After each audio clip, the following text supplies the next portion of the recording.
Most women carry wounds the world never sees, not because they hide them, but because they've learned to walk gracefully with pain stitched into their skin like silk. Have you ever wondered why some women seem both impossibly strong and profoundly gentle, like they've touched something eternal in their suffering and emerged from it not hardened, but holy? These are the women forged in silence. Women who didn't just survive pain, they became intimate with it. Pain didn't visit them, it moved in. And still, they learned to keep breathing, smiling, creating beauty from what tried to ruin them. Sign 1. Your silence speaks louder than your words. Deep suffering leaves fingerprints on the soul. Not the kind anyone can trace with their eyes, but the kind that reshapes how a woman moves through the world. Her voice becomes quieter, but when she speaks, the air shifts. Her eyes no longer beg to be seen. They reveal. She no longer pleads to be understood. She understands. The woman who has suffered deeply learns the art of observation. Not because she distrusts the world, but because she's met the abyss and knows not everything that shines is safe. Suffering humbles the ego in ways no philosophy can. It doesn't ask if you're ready. It dismantles you without warning. It rips through the stories you tell yourself and burns away the masks you thought were permanent. The woman who has endured suffering has sat alone with the parts of herself that others spend lifetimes avoiding. She has stared down her shadow, not in theory but in bone. And what she saw didn't destroy her, it initiated her. She begins to sense what others miss. A subtle shift in tone, a hesitation behind a smile, a pain disguised as perfection. Her suffering gifted her the ability to read the hidden currents beneath human interaction, not out of paranoia, but from familiarity. The woman who has suffered carries an inner radar, a sacred antenna that alerts her when deception lurks beneath charm. And while others may call her intense or guarded, she knows what it costs to become this attuned. Sign 2. You grieve in sacred, invisible ways. Some women do not mourn like the rest. They grieve inwardly, their sorrow curling beneath their ribs like smoke. You may not see their tears, but their silence is soaked in remembrance. Their rituals are private, lighting a candle, standing in the rain, placing a hand over their chest during a song. Their mourning is not performative, it is prayer, and if you were ever allowed to witness it, you would know you are standing in something sacred. A woman who has suffered doesn't cling. She detaches, not because she is cold, but because she knows how things die. She has learned the temporariness of everything, of love, of safety, of plan. She has tasted the bitter flavor of betrayal and held the ashes of once beautiful dreams in her trembling hands. And so now, when she loves fiercely, but never blindly. Her loyalty is deep, but not naive. Do you know how many women learned strength, not from ambition, but from necessity? Strength that wasn't built in boardrooms or through affirmations, but through nights spent praying that pain would pass, and mornings when it didn't, but they rose anyway. Strength that doesn't roar, but whispers, "I will not be broken." This strength isn't a performance, it's embodied, and it carries a quiet nobility that cannot be replicated. The woman who has suffered becomes a mirror. People are drawn to her and do not know why, but what they sense is truth. She doesn't pretend, she doesn't flatter, she doesn't fix, she sees. And being seen by her is both healing and terrifying, because she sees the child behind the bravado, the longing beneath the anger, the fear disguised as arrogance. She sees because she has met those parts in herself. And now, she doesn't turn away. Projection can no longer fool her. When someone attacks, she asks, what are they running from? In themselves. When someone abandons, she knows it's their fear, not her unworthiness. Suffering has refined her perception, burned away her need to take things personally. She no longer wears the wounds of others. She watches them, learns from them, but no longer bleeds for what does not belong to her. What would you think if I told you that suffering, deep, soul-crushing suffering, can give birth to the most powerful form of discernment? Not the kind learned from books or therapy, but the kind earned through the fires of betrayal, grief, and abandonment. The woman who has walked through these crucibles becomes not only wise, but unshakable. Not immune to pain, but anchored in truth. Her center no longer depends on the approval of the world. She has developed a sacred distance. She observes chaos without needing to control it. She allows people to leave without begging them to stay. She doesn't chase closure, she becomes it. This is not detachment from life, it is union with what is eternal. And that union is forged only when one has died many small deaths and risen each time more whole than before. To speak with her is to feel your illusions dissolve, not because she judges, but because she does not indulge the lie. She will not meet you in your facade. She invites you deeper, not with force, but with presence. Her suffering has taught her to value depth over comfort, truth over convenience, silence over noise. And in that stillness, others often break, not because she wounds them, but because she offers no room to hide. She is not easily impressed, not by titles, nor perfection, nor polished words. She looks for the fracture beneath the gold, the wound behind the beauty. She knows that what is most authentic often comes wrapped in imperfection. So she listens for what is not said. She watches for what is avoided. And when she loves, it is not from fantasy. It is from truth. If you've ever felt like your pain rewrote your DNA, if you've ever sensed that you were made different, not by choice, but by survival, if you've ever watched the world continue as you stood shattered and unseen, then perhaps this truth belongs to you too. Sign 3. You no longer confuse intensity with love. The woman who has suffered deeply has learned to distinguish between the fire that warms and the fire that consumes. She has been scorched by promises dressed in passion, only to be left in the ashes of emotional chaos. What once seemed magnetic now feels dangerous. She doesn't chase chemistry born from trauma bonding or childhood longing. She listens not just to her heart, but to her nervous system. If someone's presence rattles her peace, she knows that isn't love. It's memory echoing through her wound.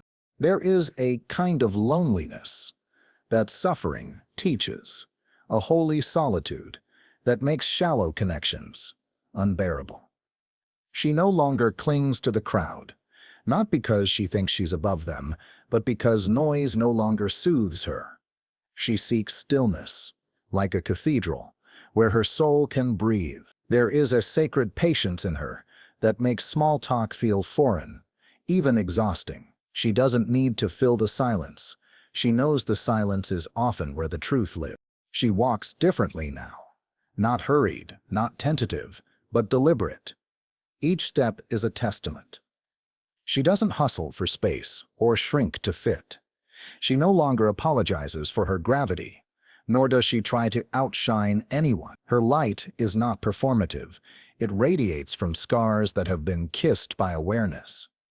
People may sense her presence before she speaks, unsure whether it is reverence or intimidation. But what they are feeling is depth, and depth is always disorienting to those who have only skimmed the surface. She sees patterns most cannot. The same smile worn by different faces, the same promise delivered in new packaging. The woman who has suffered doesn't just remember her pain. She has studied it. She has mapped the terrain of her triggers, charted the rise and fall of toxic cycles, and refused to keep signing contracts written in invisible ink. Her suffering turned her into a scholar of the self, not for pride, but for survival. Sign 4. You resist the urge to rescue others. In her earlier years, she may have loved like a lifeboat, pulling others from their storms, carrying their sorrow as if healing them would heal her. But now, she recognizes the trap in playing savior. Her suffering has taught her that rescuing someone from their process robs them of their power. And worse, it slowly drowns her. She no longer overextends. She no longer sees chaos as a puzzle she's responsible to solve. Her compassion remains intact, but it now walks hand in hand with boundaries. She can sit with another's pain without absorbing it. That is her evolution. Not coldness, but clarity. She understands that not every cry for help is a request for healing. Sometimes it's a test to see if she'll forget herself again. So now when she offers her hand, it is not from compulsion. It is from choice. And when she steps away, it is not rejection. It is reverence for her own energy. There is a kind of strength that suffering births which doesn't require explanation. She doesn't defend her decisions or justify her solitude. She has nothing to prove to anyone anymore. Every time someone misunderstood her, left her, or misread her silence as weakness, she gained another brick in the foundation of her soul. She no longer seeks to be seen. She is already known by the woman she has become in the dark. She does not romanticize resilience. She does not wear it like armor. She knows that endurance without softness becomes bitterness. So she has learned the balance of being fierce and still gentle, grounded yet open. She cries when she needs to, not to be rescued, but to release. She rests when the world demands motion, not from laziness, but from wisdom. She refuses to let pain make her brittle. She has turned suffering into spaciousness. In relationships, she does not chase. She observes. She pays attention to the rhythm, to the return, to the tone behind the words. Her attachment no longer blinds her. It reveals. When someone shows her a lack of presence, she doesn't fill the gap with excuses. She names it. And in the naming, she frees herself from illusions she once clung to like lifelines. Her pain taught her that self-abandonment is the cruelest form of betrayal. She doesn't explain her intuition anymore. When her body says no, she honors it without needing a reason. When her soul recoils, she trusts it without evidence. This wisdom was carved from experiences where she silenced herself to keep others comfortable and suffered in silence as a result. Never again. Now her inner voice is her compass, and it does not negotiate. This woman knows grief intimately, not just as loss, but as transformation. Every ending etched a deeper layer into her being. She does not fear the void anymore. She has learned to sit in the nothingness and wait for rebirth. She has walked through seasons where everything familiar fell away, and still, she emerged with new skin. Thinner, yes, but more alive, more honest, more holy. She doesn't need her suffering to be validated. She knows what it cost. She knows how many nights she bled inwardly while the world carried on in oblivion. She doesn't need pity.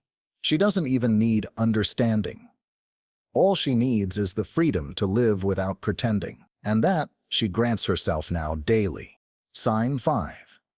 You no longer attach your worth to how others treat you. A woman shaped by suffering no longer reads her value in the eyes of the unhealed. She has learned that people speak from their level of pain, not from her level of truth. Once, she mistook abandonment as proof of being unlovable. Now she recognizes it as projection, a mirror shattering, not her essence breaking. She has stopped looking to others for reflection. She has built a sanctuary within, where her worth is not a question but a knowing. In the past, she may have tried to prove herself, to overgive, over-explain, overstay, but suffering taught her the futility of chasing love that must be convinced. She now understands that real love recognizes her without performance. She no longer auditions for affection. Her presence is the offering, and if it is not seen, she leaves, not with bitterness, but with grace. She has nothing left to prove. Survival was the only proof she ever needed. There is a quiet, anchored kind of self-possession that suffering engraves in the soul. It is not ego, it is essence. She no longer wavers when misunderstood. She does not crumble beneath the weight of misinterpretation. Her life is no longer a courtroom. She does not stand on trial. She is not for everyone's comprehension.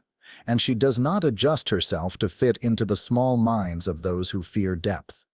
She has become fluent in the language of self-trust. Sign 6. You recognize emotional manipulation without confusion. She has danced with gaslighting. She has heard, "You're too sensitive," as a blade to silence her truth. She knows how it feels to question her own reality, to shrink herself to keep the peace, to wonder if her intuition is just trauma speaking. But no more. Her suffering sharpened her discernment. She now knows that emotional manipulation doesn't always come in screams.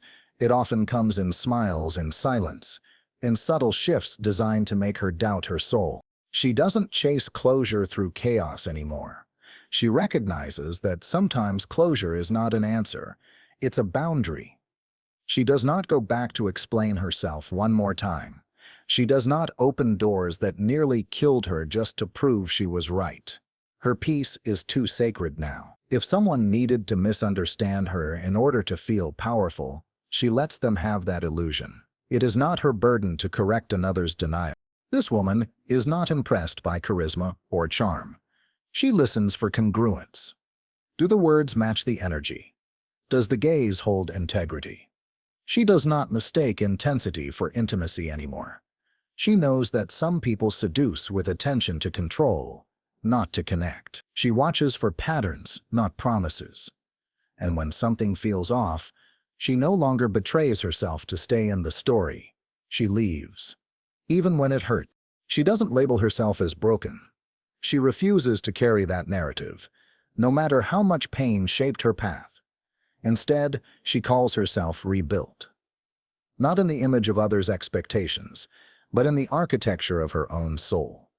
She is not a mosaic of damage, but a cathedral of resilience. And the more others tried to convince her she was too much, too complicated, too difficult, the more she returned to herself with reverence, not shame. When she looks back now, she does not wish for a different story. She understands that what shattered her also revealed her, that her suffering was not punishment. It was refinement. The pain that nearly ended her became the very fire that forged her discernment, her depth, her devotion to truth. She no longer apologizes for how she got here. The road may have been jagged, but it led her home. She carries a deep awareness that people often fear what they cannot dominate. And she is no longer willing to dim her insight, her emotional intelligence, or her depth, to make others comfortable. Her softness is not submission. Her tenderness is not permission. She has learned that being kind does not mean being available, and being wise does not mean being used. Her boundaries are not walls. They are altars. She blesses what she lets in, and she blesses what she releases. She no longer keeps anyone in her life out of obligation, fear, or nostalgia. Her circle may be smaller, but it is sacred, and she would rather walk alone in truth than dance in company with deception. She now trusts the quiet voice within more than the loud opinions around her. The woman who has suffered no longer argues with her intuition. She knows the cost of ignoring that sacred signal. She listens when her body tightens, when her chest closes, when her energy dims in someone's presence. Her trauma trained her to feel the unseen, and her healing taught her to honor it. The woman who has endured deep suffering no longer sees pain as a mistake. She sees it as an initiation, a rite of passage, a sacred descent into the underworld of self. She does not glorify her wounds, but she does not erase them either. They are part of her scripture now, lines written in silence, verses forged in solitude. Sign 7. You see the inner child in everyone, especially those who hurt you. Suffering grants a woman a different kind of sight, one that looks beneath aggression and control and sees the bruised child hiding in the shadows. She recognizes that cruelty is often a cover for fear, That manipulation masks deep insecurity. And while she does not excuse harm, she understands it. She can look at someone who tried to break her and think, "You are still fighting battles from a childhood you never healed." This compassion does not mean she stays. It means she leaves without hate. She sees the tantrum in the narcissist, the abandonment wound in the avoidant, the desperate hunger for love behind every mask of superiority. Where others react with judgment, she pauses with understanding. This is not weakness. It is evolved perception. She has met her own inner child in the quietest moments of grief. She has cradled her while no one came. She has spoken the words she never heard. And now, she extends that same lens outward, not as savior, but as witness. Her trauma taught her the anatomy of defense. She knows that sometimes people yell not because they are angry, but because silence terrifies them. That some people leave not because they don't care, but because intimacy feels like a risk they cannot survive. She no longer personalizes abandonment. She sees the fractures others carry, and no longer tries to heal them with her presence. She steps back, not because she is detached, but because she finally understands it is not her task. This insight gives her serenity in the storms others create. She doesn't need to fix the dysfunction. She doesn't absorb it or react to it. She sees it, names it, and walks on. Her empathy no longer means access. Her compassion no longer equals compliance. Her love remains, but it is no longer sacrificial. She gives without losing. She sees without attaching. And in this way, she becomes free. Sign 8. You've stopped expecting others to understand your depths. There comes a time when a woman shaped by suffering realizes that most people will never fully understand her. Not because she is confusing, but because she is deep, and depth intimidates those who live at the surface. She used to contort herself into explainable pieces. She used to translate her silence, justify her intuition, and soften her boundaries to be more palatable. But not anymore. She has made peace with being misunderstood. She no longer opens her soul like a book to people who skim pages without care. She does not plead to be known. She knows herself. That is enough. Her value is no longer tied to being relatable. Her truth doesn't require applause. She no longer tries to fit into rooms that ask her to shrink. She chooses solitude over distortion, peace over pleasing. In conversations, she often finds herself watching, not speaking. Not because she is shy, but because she is aware. She sees the subtext, the suppressed emotions, the things unsaid but screaming. She knows when she is too much for the room. And rather than dilute herself, she simply chooses to remain whole. She would rather be alone in her integrity than celebrated for her masks. Her suffering gave her a language that only those who have been broken understand. She speaks in tones that echo in the hearts of the wounded. She writes with ink made from her own unraveling. And when others don't understand, she no longer internalizes that disconnect as rejection. She simply recognizes it as limitation. Not every ear is meant to hear her song. This woman is not mysterious because she is secretive. She is mysterious because she contains multitudes. She is layered, not guarded. She is poetic, not confusing. But you must meet her in the silence, in the nuance, in the spaces between words. And those who cannot sit in that kind of stillness mistake her for distant. They label her unreachable when in truth, they have not yet learned how to reach inward. She does not resent those who don't understand her. She blesses them and continues on. Her path is not built for validation. It is built for truth. She has walked too far within herself to now seek shelter in shallow understanding. Her roots are too deep. Her soul too ancient. She will not translate her frequency to meet someone else's volume. And in this surrender, she finds peace.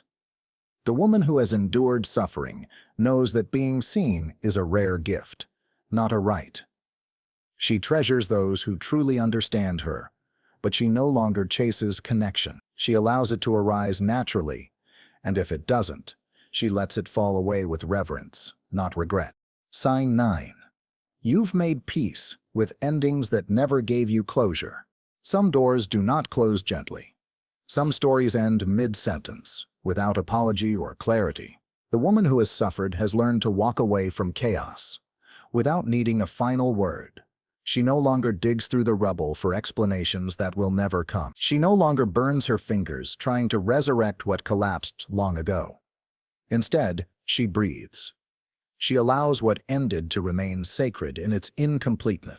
Closure, she has discovered, is an illusion, often peddled to keep people stuck in cycles of self-abandonment. She no longer waits for someone to validate her pain or acknowledge their part. She carries her healing in silence now, not because she's bitter, but because she finally knows that her peace is not dependent on their awakening. She becomes her own ending, her own answer, her own absolution. She doesn't reread the past, hoping for a different outcome. She does not romanticize the almosts, nor does she vilify the endings. She simply lets them be what they were, lessons written in fire. Her suffering taught her that not every soul is meant to stay, and not every bond was meant to last. Some were merely mirrors, some were teachers in disguise, and some were storms that cleared space for the sacred to arise.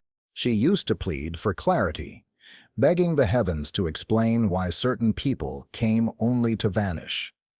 But now, she honors the mystery. She trusts that what left was necessary, even if it broke her. She no longer fights the tide. She no longer stands at doors that no longer open. The woman who has suffered deeply knows when to stop knocking and start walking. She grieves privately now, not because she hides her sorrow, but because she understands its intimacy. She weeps like a ritual, not a performance.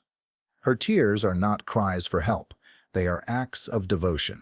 Every heartbreak she has known has become an altar, and each time she chooses peace over revenge, softness over bitterness, she lays another stone in the foundation of her healing.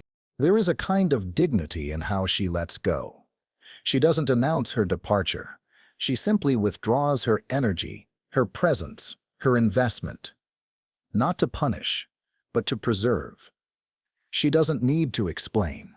She doesn't need to be right. Her suffering taught her that the loudest form of closure is silence, the kind that no longer needs to be heard, because it has already been felt. Sign 10. You find beauty in solitude rather than loneliness. Where once aloneness felt like exile, now it feels like sanctuary. The woman who has walked through fire no longer fears her own company. She has discovered that solitude is not a punishment, but a path, a sacred quiet in which she can hear her own soul without interference. She doesn't dread silence, it nourishes her. It reminds her who she is when the world isn't asking her to perform. She creates rituals in the stillness. A hand over her heart, a whisper of gratitude, the flicker of a candle in a dark room. These small acts are not dramatic, but they are holy. They are how she reclaims herself each day. Her solitude is not emptiness. It is sacred space, a room only she can enter. And in that room, she becomes whole again. She used to fear being alone because it echoed her abandonment wounds. But now, she realizes that those who left only cleared the noise. They made space for her own voice to rise. She stopped filling the gaps with distractions and began filling them with presence. Her own presence. She no longer waits for someone to complete her. She completes herself in the soft rhythm of her own breath. In solitude, she finds clarity. She sorts her emotions, not with urgency, but with reverence. She no longer rushes her healing or performs productivity. She allows herself to feel deeply without the pressure to explain. The woman who has suffered no longer fears stillness, she trusts it. For it was in the quiet that she first heard her soul say, "You are enough." She has stopped believing that being loved is the same as being chosen. She knows now that love without presence is hollow. That longing without effort is fantasy. She doesn't want someone to fill her solitude. She wants someone who honors it, someone who doesn't fear the quiet, who doesn't demand her light to soothe their own darkness. Until then, she remains devoted to her own becoming. She no longer equates solitude with lack. She sees it as power, as freedom, as preparation. She knows that everything sacred begins in silence. Birth, prayer, transformation. And so she returns again and again to her own company. Not to escape the world, but to meet herself within it, to remember who she is beneath the noise. Sign 11. You no longer react. You respond with wisdom or you walk away. She once believed that silence meant weakness, that to endure in stillness was to lose the argument, to lose her ground. But now, after walking through the darkest corridors of pain, she has discovered that silence is a power few can hold. She no longer reacts from her wounds. She waits, observes, chooses. Her suffering taught her that not every fire needs her to walk into it, and not every insult deserves her attention. What others see as apathy is sacred restraint. She has mastered the pause, that sacred breath between trigger and response. In that space, she remembers who she is. She remembers that her peace is too valuable to be handed over to chaos. She doesn't need to correct the liar, prove herself to the blind, or meet immaturity with fury. Her peace has become more seductive than her rage ever was. Her grace is not submission. It is strategy born from suffering. She is no longer baited into drama. She doesn't explain herself to those committed to misunderstanding her. She doesn't beg to be heard in rooms where her truth will be twisted. Instead, she exits. And when she does, she takes with her the energy that once gave those spaces meaning. She has learned the cost of staying where her soul shrinks, and she will not pay that price again. Her boundaries are no longer spoken, they are felt. There is a vibration around her that repels dishonesty. A field of awareness that makes manipulators uncomfortable. She doesn't warn people anymore. She doesn't give final speeches. She simply withdraws. Not out of cruelty, but out of clarity. She has become fluent in the language of self-preservation. Even in conflict, she remains composed. Not because she isn't hurt, but because she refuses to bleed on those who didn't cut her. She doesn't escalate. She doesn't explode. She sees the game and chooses not to play. This isn't indifference. It's a sacred discipline, one that was birthed through years of emotional exhaustion and soul-deep ache. She has learned that her energy is her currency, and now she invests it only where it is respected. There is a sovereignty in her now that no one can shake. Her sense of self is no longer up for negotiation. She does not seek to win battles that threaten her peace. She lets go of what pulls her backward. She understands that sometimes the most powerful thing she can do is not respond. Not because she's weak, but because she's healed. Sign 12. You attract both awe and projection from others. A woman who has transmuted her suffering becomes a mirror too sharp for some to face. She reflects back not what they show, but what they hide. And not everyone is ready for that. Some will be drawn to her light, her depth, her authenticity. Others will resent her for it. Not because of anything she's done, but because her very being reveals where they are still asleep. She knows this now. She no longer confuses admiration with alignment. She understands that many are fascinated by her glow, but few are willing to meet her in the fire that forged it. She doesn't chase connection. She observes who is drawn to her shadow, not just her sparkle, and she guards her energy accordingly. Everyone wants the wisdom, but few want the wounds that taught it. Some will project their fantasies onto her. Others will project their insecurities. She may be called cold, too distant, too intense, too quiet. But these labels no longer pierce her. She knows that when someone cannot understand you, they will name you what they fear. And so she lets them speak. She lets them misunderstand. And she walks on, anchored in her own knowing. She doesn't explain her complexity anymore. She doesn't simplify herself to be digestible. She has earned her layers. Her depth was paid for in sleepless nights, in heartbreaks that split her open, in moments where she questioned whether she would survive. And now that she has, she refuses to be small to make others feel big. She no longer apologizes for her presence. She attracts truth seekers, the broken, the awake, those tired of pretending. To them, she is a compass, a lighthouse, not because she saves them, but because her existence proves that rising is possible. But even they must earn her trust. She is not open to everyone. Her soul does not welcome tourists. It welcomes pilgrims, those who come with reverence, not curiosity. In her presence, others often cry, not because she wounds them, but because she unearths them. She does not perform healing, she becomes the space for it. And still, she does not try to hold others' pain.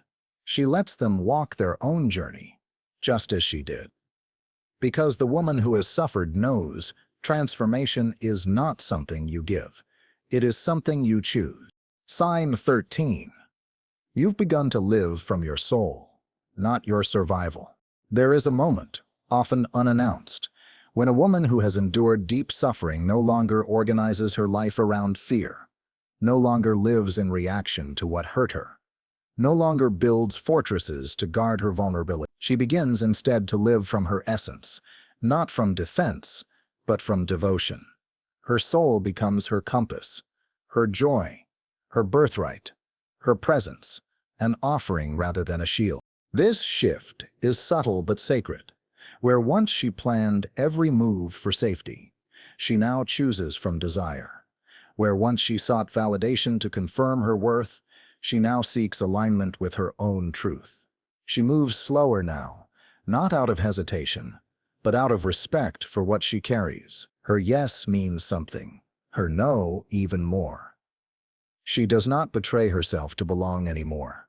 She does not shrink to survive. She expands to thrive. She doesn't live for applause. She lives in integrity. She no longer fears being alone, because she has met herself in the quiet and found companionship. She no longer overworks to avoid feeling. She sits in her stillness and listens to the echoes of old pain. Yes, but also to the voice beneath it, the one that has waited for her return, the one that whispers, "You are not your pain. You are the one who survived it." Her suffering no longer defines her, it refines her. It has become a portal, not a prison, a passageway through which she has re-entered her own body, her own voice, her own wisdom. She trusts herself now, not perfectly, but consistently. And when the old fear arises, she greets it, not with shame, but with familiarity. "I remember you," she says, "but I don't live there anymore." She lives now from a place beyond resilience, beyond strength. She lives from softness, the kind that is born after you've lost everything and still choose to be kind. The kind that loves without attachment, listens without needing to fix, holds space without needing to fill. Her energy is quieter now, but it is undeniable. She doesn't announce her evolution. She simply embodies it. The woman who lives from her soul no longer chases moments. She creates them. She doesn't wait for life to validate her. She offers herself to it with reverence. She doesn't hustle for love. She attracts it by being fully, fiercely herself. And when love arrives, she welcomes it, not as a rescuer, but as a partner in her wholeness. Because she no longer seeks healing through another. She is the healer now. And this woman, this sacred force shaped by fire and shadow, doesn't fear the unknown. She walks toward it with open hands. Her story is not a tragedy. It is scripture. Not a warning, but a song. A hymn to the human spirit's capacity to break and bloom. Her life, once built on survival, is now a testament to what it means to live deeply, bravely, and awake. She is not bitter, Though she has every right to be, she is not closed. Though life has tried to shut her down, she is not lost. Though she wandered through dark forests with no map but instinct. What she is awake, and that awakening has given her eyes that see beyond appearances, a heart that hears beneath words, and a soul that recognizes itself in everything. She no longer fears the dark within or around her. She has made peace with her shadow, and now it no longer chases her. It walks beside her, no longer an enemy, but an ally. She does not hide her complexity. She lets it live. She lets it breathe. And in doing so, she gives others permission to stop pretending too. Her journey has stripped her of illusion. And yet, what remains is not emptiness, but essence. She is the stripped-down truth, the flame that endured, the woman who broke and built herself again, not to be palatable, but to be whole. She walks now with the calm of someone who has nothing left to lose and everything left to give. The woman who knows her worth doesn't chase, she chooses. There is a profound stillness that follows great suffering. Not the silence of despair, but the hush of sacred becoming. A woman who has endured does not rise loudly. She does not announce her return. She simply steps into her own light, no longer needing permission. The world may not even notice until she speaks, and everything changes. Until she loves, and it feels like home. Until she stands, and it feels like truth. She is not driven by wounds anymore. She is moved by vision.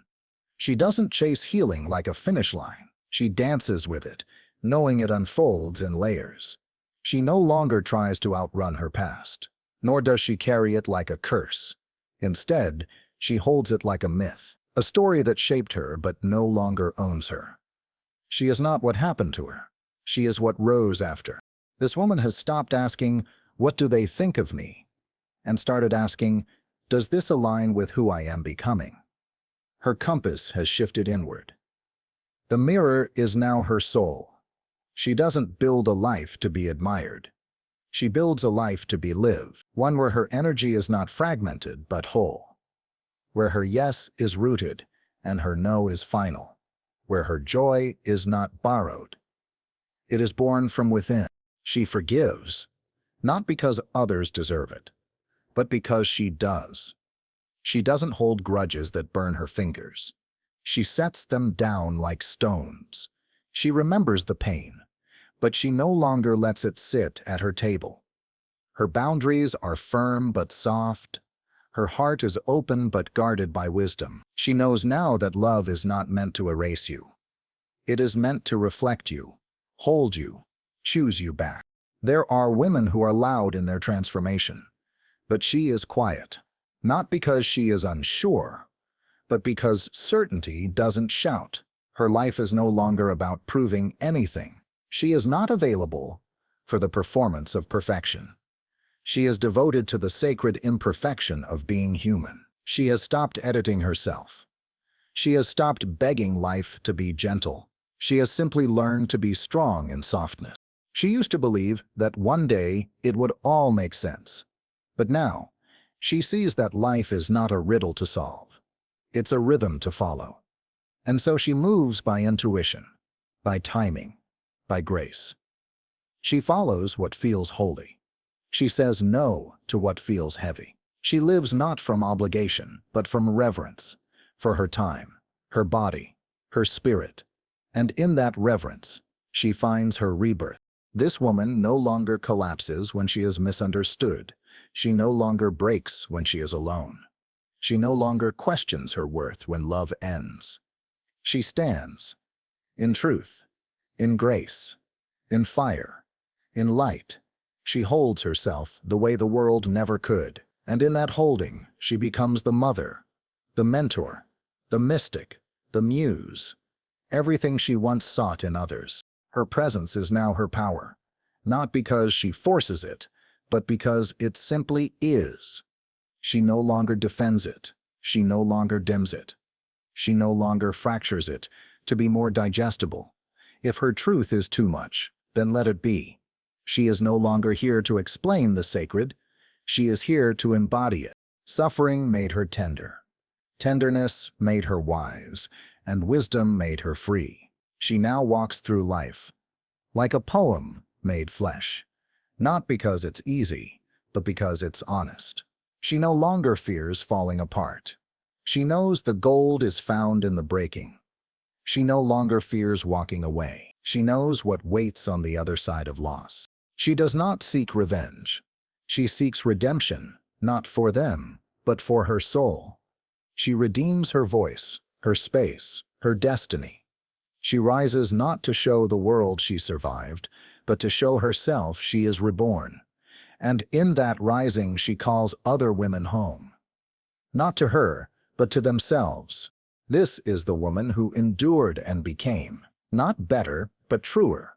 Not stronger, but softer. Not louder, but clearer. She is not a survivor. She is a sovereign. Not a victim of her story, but the author of its next chapter. The woman who knows her worth doesn't chase, she chooses.